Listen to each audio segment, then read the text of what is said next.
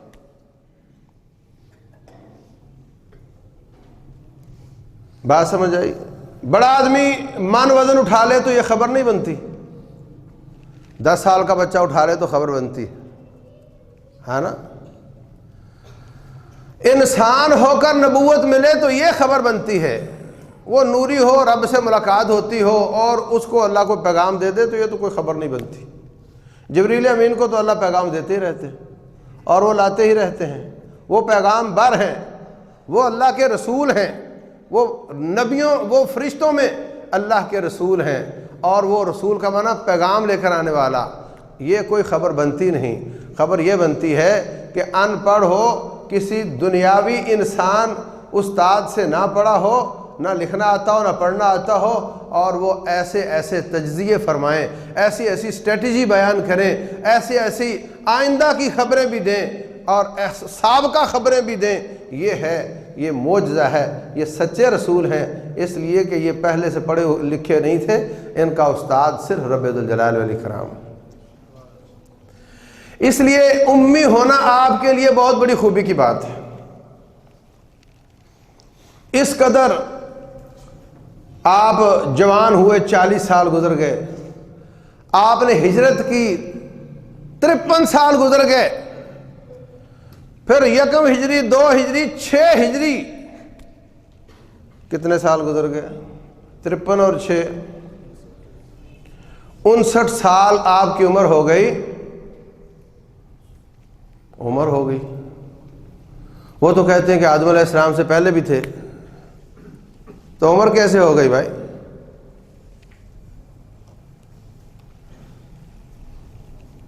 عزیز بھائیوں، تھوڑی عقل کو حرکت دینے کی ضرورت ہے۔ بولے وہ پیدا ہوئے تو اس کو مطلب پہلے نہیں تھے، پھر کہتے ہیں نہیں وہ آدم علیہ السلام سے پہلے بھی تھے، تو پھر پیدا کیسے ہوئے؟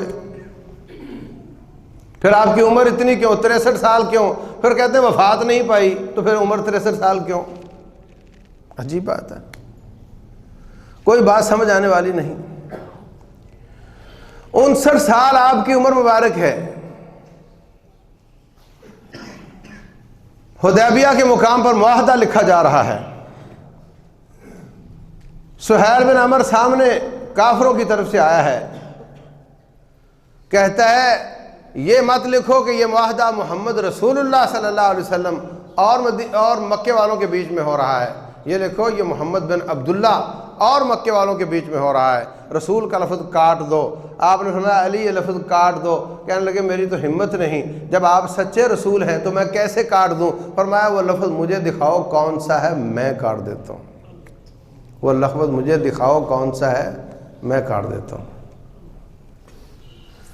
ابھی تک آپ اس لفظ کو نہیں پہچانتے کہ وہ کون سا لفظ ہے جو رسول لکھا ہوا ہے۔ یہ ہے رسول امی،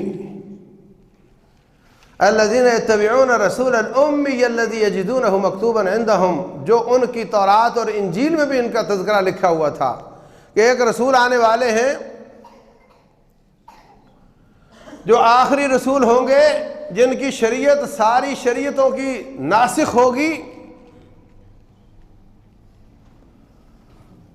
وہ تشریف لائیں گے،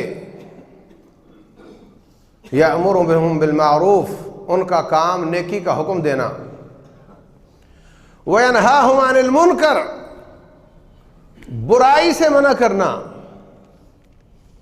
کیا مطلب؟ جس کام سے رسول اللہ صلی اللہ علیہ وسلم منع کر دیں وہ برا ہی ہے، وہ اچھا نہیں ہو سکتا۔ اگر آپ کو اچھا نہیں لگتا تو آپ کا پہچاننے کا آلہ خراب ہے، آپ کی فطرت سلیمہ برباد ہو گئی، ورنہ جس کام سے آپ نے منع کیا ہے وہ اچھا کام نہیں ہے۔ جس کام کا اللہ کے رسول صلی اللہ علیہ وسلم نے حکم دیا ہے وہ اچھا کام ہے، آپ کو اچھا نہیں لگتا تو اپنے دماغ کا علاج کرواؤ۔ ابھی پرسوں ترسوں کسی ٹی وی کی کوئی اینکر ہے، اس نے کہہ دیا کہ میں اپنے شوہر کو اجازت دیتی ہوں شادی کرنے کی۔ اتنا واویلا ہے سیکولر لوگوں میں، اس قدر لادین قوتیں اس پہ واویلا کر رہی ہیں۔ اس نے کہا کہ اجازت کا حق میرے پاس تھا ہی نہیں، لیکن لوگ سمجھتے ہیں تو میں دے رہی ہوں، جب اللہ نے دیا تو میں کون ہوتی ہوں؟ بڑی اچھی بات کی، یہ بات اچھی نہیں لگتی، اپنے دماغ کا علاج کرا۔ لیکن اللہ تبارک و تعالیٰ جو جس کا حکم دے یا جس کی اجازت دے، اس کے رسول صلی اللہ علیہ وسلم جس پر عمل کر کے دکھائیں یا اجازت دیں، وہ کبھی غلط نہیں ہو سکتا۔ اگر تیرا یہ ایمان نہیں تو بے ایمان ہے۔ اگر تو یہ بات سمجھتا ہے کہ بات ہمارے نقصان کی ہے اور اس کو اللہ اور اس کا رسول حکم دے رہے ہیں تو تیرا ایمان درست نہیں۔ ان کی کسی بات میں معاشرے کا نقصان نہیں، ہاں ذاتی نقصان ہو سکتا ہے، ذاتی نقصان ہو سکتا ہے، اجتماعی طور پر وہ فائدے کی بات ہوگی۔ ذاتی مصلحت خراب ہو سکتی ہے، اجتماعی طور پر چونکہ رب ساری کائنات کا رب ہے، وہ تیرے اکیلے کی مصلحت نہیں سوچتا، وہ سارے کے سارے انسانوں کی مصلحت کا خیال رکھتا ہے۔ چور چوری کرتا ہے، اسلام کہتا ہے اس کا ہاتھ کاٹ دو، اس کا ہاتھ کٹ گیا، وہ کہتا ہے میں مارا گیا، میں تباہ ہو گیا، میں بے عزت ہو گیا، میں ہاتھ سے جاتا رہا، اس کا ذاتی نقصان ہوا، لیکن اجتماعی طور پر سارے معاشرے کے پیسے بچ گئے، چوریاں بند ہو گئیں۔ کسی کا ذاتی نقصان ہو سکتا ہے شریعت اسلامیہ سے، مگر اجتماعی طور پر شریعت اسلامیہ فائدے کی چیز۔ فرمایا یحل لہم الطیبات، رسول اللہ صلی اللہ علیہ وسلم طیب چیزیں حلال کرتے ہیں، اور یحرم علیہ الخبائث، خبیث چیزیں حرام کرتے ہیں۔ اگر ساری کائنات، ساری زمین لیبارٹری بن جاتی اور سارے انسان ریسرچر بن جاتے اور تحقیق شروع کرتے کہ انسان کے لیے کون سی چیز فائدہ مند ہے، انسان کے لیے کون سی چیز نقصان دہ ہے، وہ اس نتیجے تک نہیں پہنچ سکتے تھے جو رب ذوالجلال نے کتاب و سنت کی شکل میں ہمیں دست میں رکھ کر دے دی۔ یہ لوگ اب انگریز تحقیقیں کرتے رہیں گے، کبھی کوئی اٹھے گا قرآن کی فلاں آیت کی تصدیق کرے گا، کوئی اٹھے گا کوئی حدیث کی تصدیق کرے گا کہ نبی صلی اللہ علیہ وسلم نے جو فرمایا وہ واقعتاً بھائی ایسا ہی ہے، ہم نے بھی تحقیق کی ہے۔ وہ تحقیق کرتے رہیں گے، قیامت تک اس گہرائی تک نہیں پہنچ سکتے جو اللہ تعالیٰ نے شریعت اسلامیہ کی شکل میں ہمیں مفت میں عطا فرما دی۔ گویا اللہ تعالیٰ یہ فرما رہا ہے کہ یہ ان چکروں میں مت پڑو، میں آپ کو ساری تحقیقیں کر کے دے دیتا ہوں، تم میری بات ماننے والی بات کرو۔ چھوٹی سی زندگی ہے، ساری تحقیقوں میں گزار دو گے؟ طاعت کرو، فرما برداری کرو، اور تحقیقیں ساری میں تمہیں خود ہی کر کے نتیجے لا کر کے دے دیتا ہوں۔ یحل لہم الطیبات ویحرم علیہم الخبائث۔ حرم پاک میں نے دیکھا واش روموں کی سیڑھیوں پر ایک بورڈ لگا ہوا، یحرم علیہم الخبائث، آگے سگریٹ کے اوپر کراس لگایا ہوا تھا۔ نبی صلی اللہ علیہ وسلم خبیث چیزیں حرام کرتے ہیں، اور سگریٹ ساری دنیا اس کو خبیث کہتی ہے، مسلمان ہو یا کافر ہو، مسلمان ہو یا کافر ہو، سب کا اتفاق ہے کہ سگریٹ نقصان دہ ہے، یہ کینسر پیدا کرتی ہے، یہ خودکشی ہے، یہ خبیث چیز ہے، یہ بدبودار چیز ہے۔ ساری کائنات کا اس بات پر اتفاق ہے، اور نبی صلی اللہ علیہ وسلم خبیث چیزیں حرام کرنے کے لیے آئے ہیں، لہذا سگریٹ حرام، گٹکا حرام، نسوار حرام۔ پھر یہ فضول چیز بھی ہے، مسلمان کے لیے فضول کام کرنا جائز نہیں۔ پھر یہ پیسے کا ضیاع بھی ہے، پیسے کو ضائع کرنا حرام ہے۔ فرمایا ان المبذرین کانوا اخوان الشیاطین، پیسے کو ضائع کرنے والے شیطان کے بھائی ہیں۔ اور فرمایا وَلَا تُسْرِفُوا إِنَّهُ لَا يُحِبُّ الْمُسْرِفِينَ، پیسے میں خرچ کرنے میں زیادتی نہ کرو، فضول خرچی نہ کرو، اللہ تعالیٰ فضول خرچوں کو پسند نہیں کرتا۔ اللہ تعالیٰ پسند نہیں کرے گا، لفظ چھوٹا سا ہے، آپ کہتے تو کیا ہوا نہیں پسند کرتا تو؟ اللہ فرماتا میں آگ میں ڈالوں گا تو سوچتے، نہیں پسند کرتا تو کیا ہوا؟ آپ اپنے گھر کسی ناپسندیدہ کو آنے دیتے ہیں؟ بولو، آ سکتا ہے آپ کے گھر میں جس کو آپ پسند نہ کرتے ہوں، تو رب کی جنت میں کیسے جاؤ گے جب اللہ پسند نہیں کرے گا؟ اور جب رب کی جنت میں نہیں جاؤ گے تو کہاں جاؤ گے؟ بات تو وہیں آ گئی، بات تو وہیں آ گئی، فضول خرچ آدمی آگ میں جائے گا، اور اس میں کسی کو اختلاف نہیں کہ یہ فضول خرچی ہے، اور پھر یہ نقصان دہ ہے، اپنے آپ کو قتل کرنا ہے۔ فرمایا وَلَا تَقْتُلُوا أَنفُسَكُمْ، اپنے آپ کو قتل نہ کرو۔ اور پھر یہ تکلیف دہ چیز ہے پڑوسیوں کے لیے، ساتھ بیٹھنے والوں کے لیے، مسلمان کو تکلیف دینا حرام ہے۔ پھر فرمایا جو شخص پیاز کچا کھاتا ہے مسجد میں مت آئے، اس کی بدبو اس سے 10 گنا زیادہ ہوتی ہے۔ جب تو نمازی ہے تو تیرے لیے کیسے جائز ہے کہ اس کو تو کھاتا پیتا رہے؟ میں بات یہ کرنا چاہ رہا تھا، میرے نبی صلی اللہ علیہ وسلم کی صفت ہے کہ وہ خبیث چیزیں حرام کرتے ہیں اور طیبات کو حلال کرتے ہیں۔ مسلمان اتنی سادگی کے ساتھ کافروں کے لائن پہ چل دیتے ہیں، وہ میک ڈونلڈ لے کے آئے، یہ سارے ادھر لائن میں کھڑے ہو گئے، وہ KFC لے کر آئے، یہ سارے وہاں لائن میں کھڑے ہو گئے، وہ سگریٹ لے کر آئے، وہ وہاں لائن میں کھڑے ہو گئے۔ تمہارے پاس اپنا کوئی راستہ نہیں ہے، تم نے دم چھلے ہی بننا ہے کافروں کے۔ عجیب بات ہے، تمہارے لیے تمہارے نبی علیہ الصلوۃ والسلام میں کوئی نمونہ نہیں، سارا زر مبادلہ اربوں ڈالر یہ کافر پیپسی کی شکل میں لے جاتے ہیں، اور دوسری تیسری مشروبات کی شکل میں لے جاتے ہیں۔ ایک بیچارہ پاکستانی بناتا تھا برگر شرگر، وہ بھی اس کے منہ سے لقمہ چھین کر ملٹی نیشنل کمپنیوں نے ہڑپ کرنا شروع کر دیا ہے۔ سارے جہان کی گند، اور پتہ ہی نہیں اس کا سورس کیا ہے، لاتے کیا ہیں، ڈالتے کیا ہیں۔ مسلمان ہو اور وہ کھاتے ہو، پتہ ہی نہیں وہ کیا ڈالتے ہیں اس میں، وہ بتاتے ہی نہیں کسی کو وہ کیا ڈالتے ہیں، وہ کھاتے ہو۔ یحل لہم الطیبات، طیبات کو حلال کیا ہے رسول اللہ صلی اللہ علیہ وسلم نے۔ ویحرم علیہم الخبائث، خبیث چیزوں کو حرام کیا ہے رسول اللہ صلی اللہ علیہ وسلم نے۔ وَيَضَعُ عَنْهُمْ إِصْرَهُمْ، وہ نبی ان کے بوجھ اتارتے ہیں۔ وَالْأَغْلَالَ الَّتِي كَانَتْ عَلَيْهِمْ، ان کے گلے کے توق کاٹتے ہیں، ان کے بوجھ اتارتے ہیں۔ سبحان اللہ، رسول اللہ صلی اللہ علیہ وسلم فرماتے ہیں سابقہ امتوں میں اگر کپڑے کو پیشاب لگ جائے تو کینچی سے کاٹنا پڑتا تھا، دھونے سے پاک نہیں ہوتا تھا، اور ہماری امت میں کپڑے کو جو چاہے لگ جائے دھو لو صاف ہو جاتا ہے۔ نماز کا وقت ہوا ہے، 10 کلومیٹر 20 کلومیٹر سفر کر کے جانا پڑے گا، مسجد میں ہی نماز پڑھ سکتے تھے۔ فرمایا اس امت کے لیے یہ ہے کہ جہاں وقت نماز کا ہو روڈ کے کنارے کھڑے ہو نماز شروع کر دو۔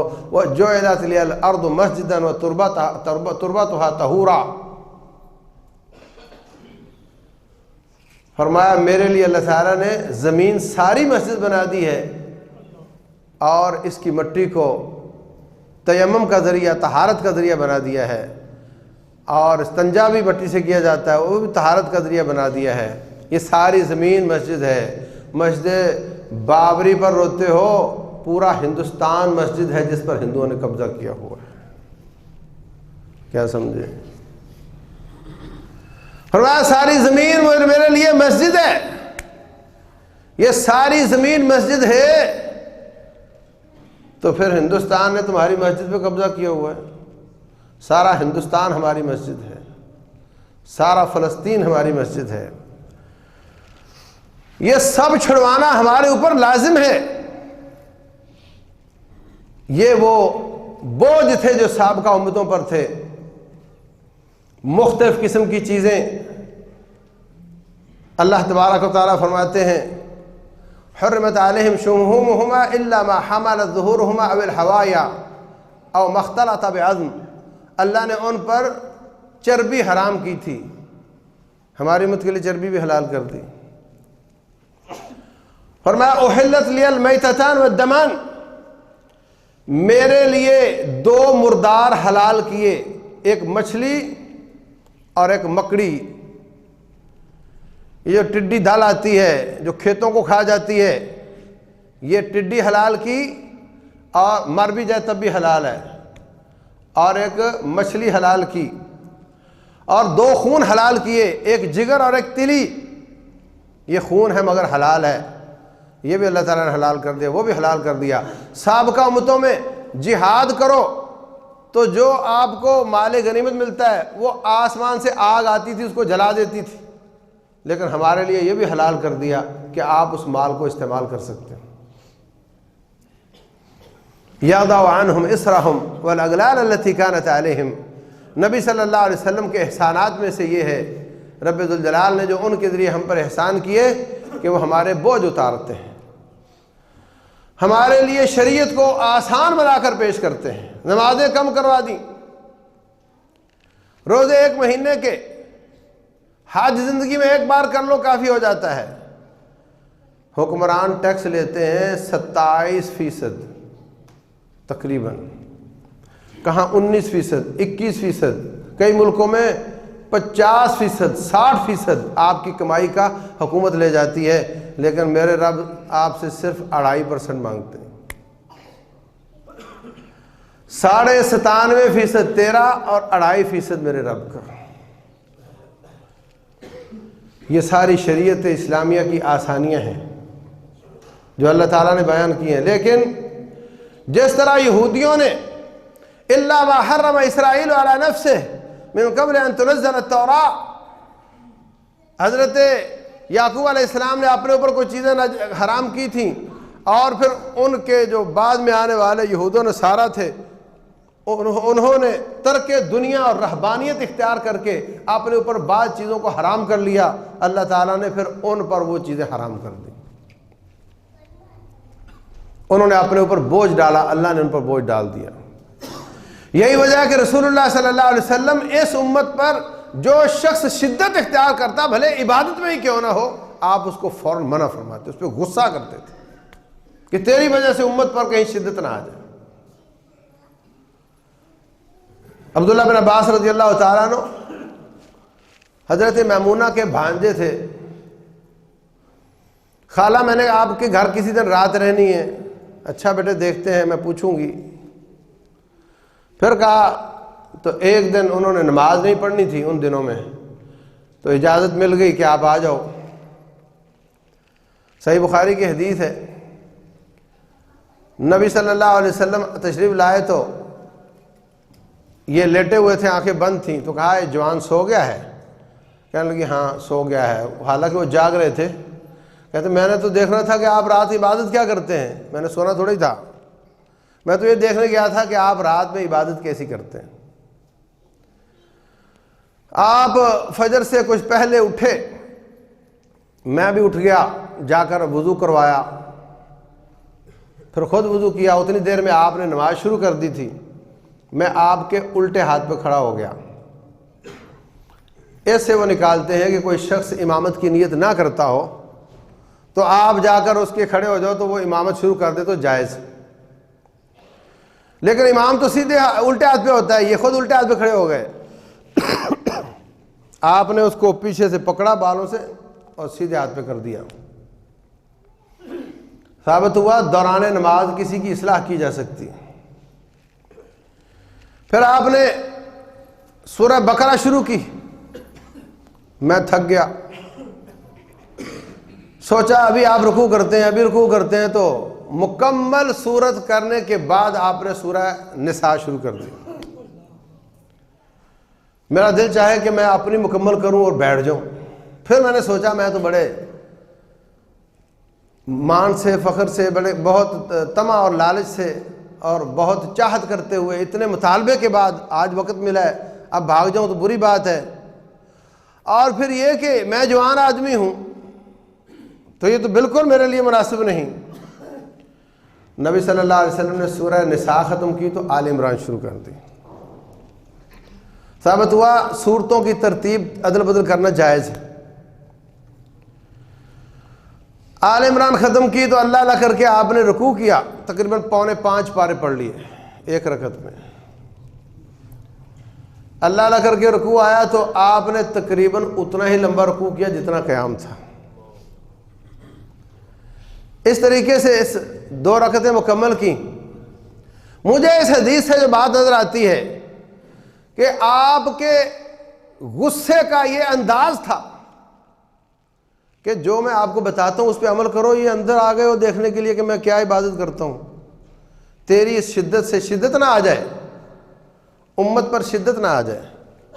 اس کو اتنا تھکایا، حالانکہ آپ کی روٹین نہیں تھی اتنی لمبا قیام کرنے کی یا ایک رکعت میں اتنا قیام کرنے کی، اتنا تھکایا کہ اس کو سمجھ آ گئی کہ میں نے غلطی کی۔ اور میں نے بتایا تھا آپ کو 3 دن تہجد تراویح جماعت کے ساتھ کروائی، چوتھے دن فرمایا کہیں آپ پر فرض نہ ہو جائے اس لیے میں نہیں آ رہا۔ آپ نہیں چاہتے تھے کہ امت پر کوئی اضافی بوجھ آئے۔ فرمایا یَضَعُ عَنْهُمْ إِصْرَهُمْ وَالْأَغْلَالَ الَّتِي كَانَتْ عَلَيْهِمْ۔ ایک شخص کہتا ہے کہ ہر سال حج کرنا ہے، فرمایا چھوٹی سی ہاں بول دیتا تو فرض ہو جاتا اور تم کر نہیں پاتے۔ دعونی ما ترکتکم، جہاں میں تمہیں چھوڑ دوں تم بھی خاموش رہا کرو۔ انما اہلک من کان قبلکم کثرت سؤالہم، فرمایا سابقہ امتیں اس وجہ سے ہلاک ہوئیں کہ وہ انبیاء سے بہت زیادہ سوال کرتے تھے اور پھر ان پہ شدتیں بڑھتی چلی جاتی تھی۔ فالذین آمنوا بہ وعزروہ ونصروہ واتبعوا النور الذی انزل معہ، وہ لوگ جو نبی صلی اللہ علیہ وسلم پر ایمان لاتے ہیں، ان کی مدد کرتے ہیں اور اس نور کی پیروی کرتے ہیں جو نبی صلی اللہ علیہ وسلم کو دے کر بھیجا گیا ہے، اولئک هم المفلحون، یہی لوگ کامیاب ہونے والے ہیں۔ تو میرے عزیز بھائیوں، جس نبی کے ہم پر اتنے احسان ہوں ان کا حق ہے کہ ان کے حقوق ادا کیے جائیں، ان کا حق ہے کہ ان سے سچی محبت کی جائے، اور محبت زبان سے بھی ہوتی ہے، محبت اعضاء سے بھی ہوتی ہے، اور محبت دل سے بھی ہوتی ہے، یا یوں کہو دل کی محبت زبان پر بھی ظاہر ہوتی ہے اور اعضاء سے بھی ظاہر ہوتی ہے۔ ہندوستان کے فلمی ایکٹر سے محبت کرنے والے کے بال، محبت تو دل کرتا ہے نا، اور اس کے بال اس ایکٹر جیسے ہوتے ہیں، جسم بھی محبت کرتا ہے، اس کی پتلون اس طرح کی ہوتی ہے، کئی لوگ اپنے شرٹ پر اس کی تصویر بنوا لیتے ہیں، کسی کریکٹر سے محبت ہو اس کی تصویر بنوا لیتے ہیں۔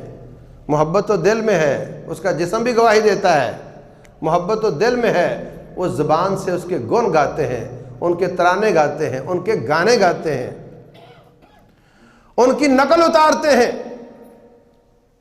زبان بھی محبت کرتی ہے، جسم بھی محبت کرتا ہے، دل بھی محبت کرتی ہے۔ تو اگر ہمیں رسول اللہ صلی اللہ علیہ وسلم سے محبت ہے تو ہمارا بھی دل سے بھی محبت ہونی چاہیے، اعضاء سے بھی محبت ہونی چاہیے، اور زبان سے بھی ان کے ساتھ محبت ہونی چاہیے۔ اللہ اکبر، ان کی توقیر کرنی چاہیے۔ انا ارسلناک شاہدا ومبشرا ونذیرا وداعیا الی اللہ باذنہ وسراجا منیرا۔ اے نبی صلی اللہ علیہ وسلم، ہم نے آپ کو شاہد اور مبشر اور نذیر بنا کر بھیجا، آپ ان پر گواہ ہوں گے قیامت والے دن، اور ان کو جنت کی بشارت دینے والے، ان کو جہنم سے ڈرانے والے بنا کر بھیجا ہے۔ وَدَاعِيًا إِلَى اللَّهِ بِإِذْنِهِ، اللہ کے حکم پر ان کو اسلام کی طرف بلانے والے بھیجا ہے۔ وَسِرَاجًا مُنِيرًا، روشن چراغ بنا کر آپ کو بھیجا ہے۔ لِتُؤْمِنُوا بِاللَّهِ وَرَسُولِهِ وَتُعَزِّرُوهُ وَتُوَقِّرُوهُ وَتُسَبِّحُوهُ بُكْرَةً وَأَصِيلًا، تاکہ تم ان کا وقار کا خیال کرو، ان کی عزت کا خیال کرو، اور رب ذوالجلال کی تسبیحات بیان کرو۔ تو نبی صلی اللہ علیہ وسلم کا وقار کیا ہے؟ آپ دیکھ لو، اپنے ابے کا کتنا وقار کرتے ہو، اپنے پیر کا کتنا وقار کرتے ہو، ان کے سامنے اونچا نہیں بولتے ہو۔ عمر بن خطاب رضی اللہ عنہ تشریف فرما ہے، ایک دو آدمی پیچھے اونچی اونچی آواز سے باتیں کر رہے تھے، بلایا ان کو، کہا تم کہاں سے ہو؟ کہنے لگے طائف سے ہیں۔ کہا اگر تم مدینے کے ہوتے نا تو تمہیں درے لگاتا میں، اللہ کے نبی کی مسجد میں اونچی آواز سے بولتے ہو۔ عبد الرحمن بن مہدی رحمہ اللہ محدث تھے، جب حدیث بیان کرتے تو کسی کو اونچی آواز سے بولنے نہیں دیتے تھے، کہتے تھے نبی صلی اللہ علیہ وسلم پر آواز اٹھانا جائز نہیں، تو یہ ان کی آواز ہے۔ لا ترفعوا اصواتکم فوق صوت النبی، نبی کی آواز پر اپنی آواز بلند نہ کرو، تو یہ نبی کی آواز ہے، یہ حدیث نبی کی آواز ہے صلی اللہ علیہ وسلم۔ اس کا احترام کرو، اس کا وقار کرو۔ محدثین حدیث کی کتاب پر کوئی اور کتاب نہیں رکھنے دیتے تھے، ان کا احترام ہے۔ اگر کوئی ظالم ان کے خاکے بنائے، اس کے لیے آواز اٹھانا، ان کے وقار کے لیے، ان کی عزت کے لیے جان قربان کرنا، یہ محبت کی نشانی ہے۔ جو کچھ ہو سکے اس کے لیے کرنا، جو ممکن ہو، یہ ان کے ساتھ محبت کی نشانی ہے، یہ وقار کی نشانی ہے۔ اللہ تبارک و تعالیٰ کا حق ہے کہ اس کا وقار بروئے کار لایا جائے، وقار کا حق ادا کیا جائے۔ ما لکم لا ترجون للہ وقارا، اور رسول اللہ صلی اللہ علیہ وسلم کا بھی حق ہے کہ ان کا وقار کا خیال رکھا جائے۔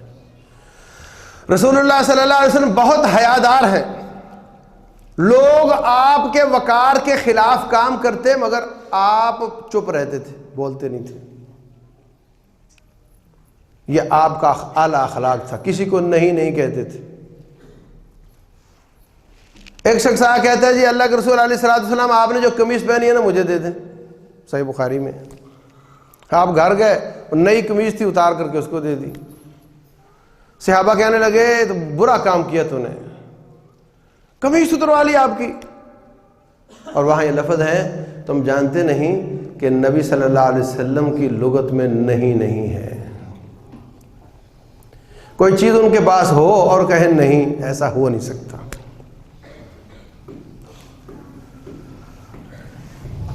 آ کر کے گھر کے باہر اخرج لنا یا محمد، اخرج لنا یا محمد صلی اللہ علیہ وسلم، بدو لوگ آ کر کے جب آئے، جب وقت ملا آ گئے، کہا جی باہر نکلیے، ہماری بات سنیے۔ آپ خاموش ہیں، باہر نکلنا پڑتا ہے، 7 بیویاں ہیں، آرام کرنے کا ٹائم نہیں ملتا، یہ جب چاہے آ جاتے ہیں اور آ کر کے کہتے ہیں جی باہر نکلیں، ہماری بات سنیں۔ اللہ تبارک و تعالیٰ نے دیکھا کہ یہ بولتے نہیں اور پریشان ہیں، رب ذوالجلال نے قرآن کی آیات نازل کی، لا تجعلوا دعاء الرسول كدعاء بعضكم بعضا، نبی صلی اللہ علیہ وسلم کو ایسے نہ پکارو جیسے تم ایک دوسرے کو پکارتے ہو۔ دوسرا معنی، نبی صلی اللہ علیہ وسلم تمہیں پکاریں تو اس کو ایسا نہ سمجھو جیسے کوئی اور پکارتا ہے، بلکہ یہ پکاریں تو آپ کو فوراً آنا پڑے گا۔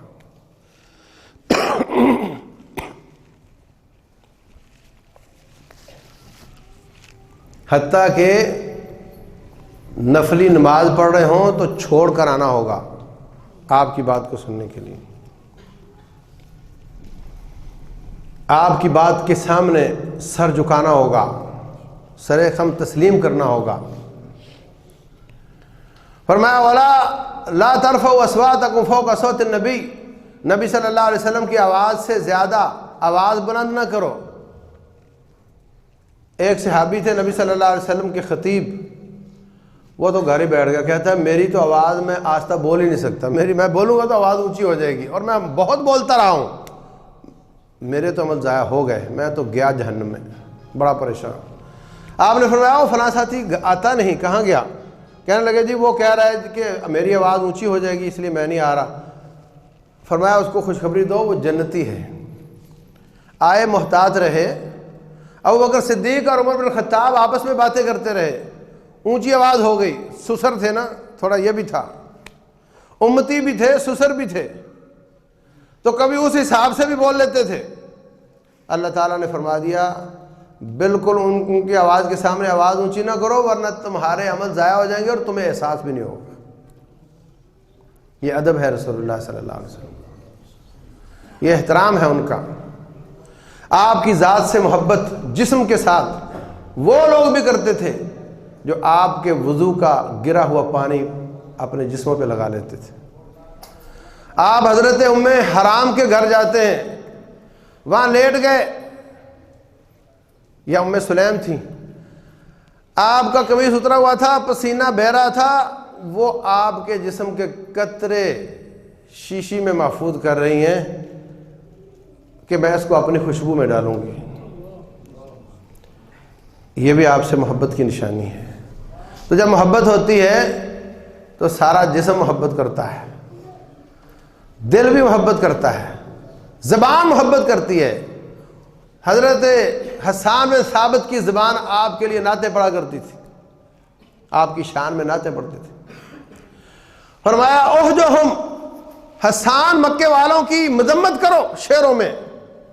کہنے لگا جی میں ان کی بڑی مذمت کروں گا۔ فرمایا تو میں بھی تو ان میں سے ہوں، میرا کیا کرو گے؟ کہتے جیسے آٹے سے بال نکل جاتا ہے نا، میں آپ کو سائڈ پہ کر لوں گا اور ان کی مذمت کروں گا۔ فرمایا کرو پھر، احجہم جبریل معک، ان کی مذمت کرو اور جبریل تیرا تعاون کرے گا، تجھے لفظ لا لا کر کے دے گا۔ نبی صلی اللہ علیہ وسلم کی شان میں نعت گوئی کرنا مبالغے کے بغیر جو شان آپ کی ہے، نہ ان کو امتی کی شان بیان کرے، نہ ان کو امتی جیسا کہے اور نہ ان کو رب جیسا کہے، نہ ان کی شان امتی کے برابر سمجھے اور نہ ان کی شان رب ذوالجلال کے برابر سمجھے، بلکہ ان کی شان اتنی جتنی ان کی ذات کے لائق ہے، ساری کائنات سے بڑھ کر ان کی شان ہے، لیکن ان کی شان جتنی بھی ہے اللہ پھر ان کا خالق و مالک ہے۔ تو اس طریقے سے ان کی بات ماننا، ان کے فیصلے تسلیم کرنا، دل سے تسلیم کرنا، آپ کو اچھے نہ لگیں تب بھی تسلیم کرنا۔ فلا وربک لا یؤمنون حتی یحکموک فیما شجر بینہم، فرمایا تیرے رب کی قسم ہے، اللہ اپنی ذات کے بارے میں کہتا ہے، مجھے اپنی ذات کی قسم ہے میں اس وقت تک کسی کا ایمان تسلیم ہی نہیں کرتا جب تک آپ کے فیصلوں کے سامنے اپنا سر نہ جھکا دے۔ وَلَا يَجِدُوا فِي أَنفُسِهِمْ فِي صُدُورِهِمْ حَرَجًا مِّمَّا قَضَيْتَ، جب میں فیصلہ کر دوں تو نہ چاہتے ہوئے نہ مانے بلکہ دل کی گہرائیوں سے مانے، دل میں تنگی بھی محسوس نہ کریں، تو پھر ان کے ایمان کا اعتبار ہوگا۔ بہت مشکل کام ہے۔ ہم کتنے معاملات میں، اور نہ صحیح جب شادی بیاہ کا وقت آتا ہے نا تو ہم کہتے ہیں اللہ اس کے رسول آپ کی نہیں چلے گی، اب آپ کی نہیں چلے گی، اب چلے گی ہندوؤں کی رسمیں۔ باقی ہر لحاظ سے ہم نماز پڑھیں گے رفع الیدین کے ساتھ، تیری ہر بات مانیں گے، لیکن یہاں تیری نہیں چلے گی۔ نہ بھائی ایسا نہیں ہے۔ یا ایھا الذین آمنوا ادخلوا فی السلم کافہ، مسلمان ہونا ہے تو سارے کے سارے اسلام میں داخل ہو جاؤ۔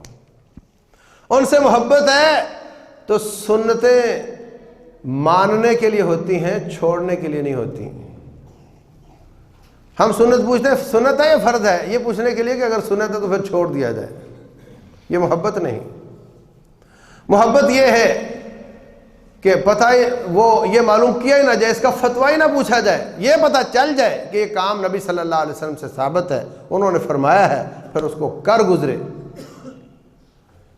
آخری بات بھائیو، اللہ تبارک و تعالیٰ فرماتے ہیں فَلْيَحْذَرِ الَّذِينَ يُخَالِفُونَ عَنْ أَمْرِهِ أَن تُصِيبَهُمْ فِتْنَةٌ أَوْ يُصِيبَهُمْ عَذَابٌ أَلِيمٌ۔ جو لوگ میرے مصطفیٰ علیہ السلام کی نافرمانی کرتے ہیں ان کو ڈرنا چاہیے، یا ان کو کوئی آزمائش اور مصیبت آ جائے گی، یا ان کو دردناک عذاب آ جائے گا۔ یا اللہ دنیا میں پکڑ لے گا، یا آخرت میں تو دردناک عذاب ہوگا۔